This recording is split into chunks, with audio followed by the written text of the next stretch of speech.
850 से 1800 सीसी गाड़ियों पर कस्टम ड्यूटी 35 से 50% कम कर दी गई। इतला कल से होगा। ऑटो पॉलिसी के तहत ऑटो पार्ट्स पर कस्टम ड्यूटी 10 और बाइक्स पर 20% कम की गई है। दूसरी जानिब ऑटो सेक्टर, वेजिटेबल ऑयल, सोना चांदी और मोबाइल पर भी एडिशनल कस्टम ड्यूटी 2% कमी।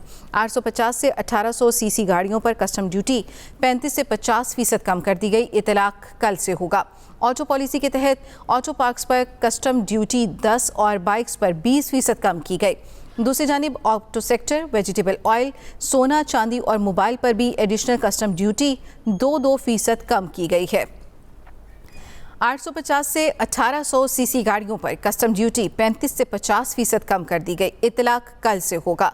ऑटो पॉलिसी के तहत ऑटो पार्ट्स पर कस्टम ड्यूटी 10 और बाइक्स पर 20% कम की गई है। दूसरी जानिब ऑटो सेक्टर, वेजिटेबल ऑयल, सोना चांदी और मोबाइल पर भी एडिशनल कस्टम ड्यूटी 2% कम की गई। ऑटो पॉलिसी के तहत ऑटो पार्क्स पर कस्टम ड्यूटी 10 और बाइक्स पर 20% कम की गई। ऑटो सेक्टर, वेजिटेबल ऑयल, सोना चांदी और मोबाइल पर भी एडिशनल कस्टम ड्यूटी 2% कम कर दी गई।